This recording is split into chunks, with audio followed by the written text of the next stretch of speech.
जय जगन्नाथ हर हर शंभु। आज आम जानिबा रुक्मणा रथयात्रार इतिहास और रुक्मणा बाहुड़ा यात्रार इतिहास संबंध में किछि कथा। रुक्मणा रथयात्रा हूँ अणलेउटिया रथयात्रा, माने जो रास्तार जाइथिबो सेही रथ से रास्तार फेरी आसे ना। मनकर उत्तर दिगरे आमर रथ बाहर मंदिर आ उत्तर दिग द्वारा प्रवेश करनी, तापाई अलग गोटे कबाड़ खोल जाए, से दक्षिण द्वार रे आसे। आम जीवन भी सेमितियार अणलेउटिया रथ, जीवनर रथ भी अणलेउटिया रथ, जोटा कि आम रुक्मणा रथ सहित तुलना करिपरिबा। तापरे द्वितीय कथा हूँ आम लिंगराज महाप्रभुंकर अन्यतम नाम हूँ भुवनेश्वर। तांका नाम अनुसार आम ओडिशार राजधानी को भुवनेश्वर नाम नामित कराई। पूर्वे आम ओडिशार नाम थिला कलिंग, उत्कल, उड्र देश, आ ताहा पूर्वर थिला एकाम्र कानन। एकाम्र इतिहास अनुसार एकाम्र पुराण अनुसार महाप्रभु लिंगराज, माता पार्वती, गणेश भगवान आउ कार्तिकेश्वर प्रभु ये बसवास करुथिले। आउ से समय जेतेबेले रामचंद्र 14 वर्ष वनवास आसते से समय से एकाम्र कानन को मध्य आसीथिले। से लिंगराज महाप्रभु अनुरोध कले रामचंद्र भगवान को किछि काल एठी तांको सहित अतिबाहित करिया पय। सेइथिपय तांको पय रामेश्वरम मंदिर मध्य से स्थापन करथिले। जेतेबेले रामचंद्र महाप्रभु यही रामेश्वरम मंदिर में रोते से समय तांकर जन्मदिन आसबार थिला, जोटा कि रामनवमी नाम ख्यात। यही रामनवमी पाई प्रभु लिंगराज महाप्रभु अशोकाष्टमी माने चैत्र शुक्ल अष्टमी तिथि, चैत्र शुक्ल नवमी तिथि रामनवमी पड़े। चैत्र शुक्ल अष्टमी तिथि निज बासभवन माने लिंगराज मंदिर बाहरी सी रामेश्वरम मंदिर को आसीथिले प्रभु रामचंद्र को जन्मदिनर शुभेच्छा दबापाई।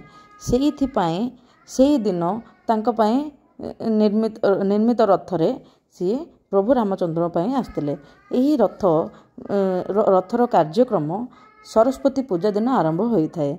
आर यहीटा को सुनार रथ मध्य कहुए। देवी सुभद्रांकर रथ जमीती जो पूजा पद्धति तैयारी हुए, प्रभु लिंगराजंकर रथ भी सेमती पूजा पद्धति तैयारी हुए। यहाँ हूँ आम रुक्मणा रथर इतिहास। रुक्मणा रथ चैत्र शुक्ल अष्टमी तिथि कि अशोकाष्टमी हुए। यहाँ को पाप मोचिनी रथयात्रा कहते, पाप मोचिनी यात्रा कहती। विश्वास अच्छी यही यात्रा को दर्शन कले आमर समस्त पाप क्षय होता है।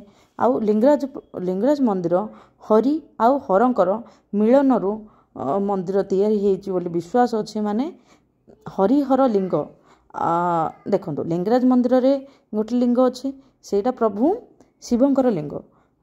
बाहर टिके साइड रे आपण जिबे से हरिहर भेट, हरिहर लिंग अच्छे। से पादुक आपण नहीं मुंडरे मारी पारिबे।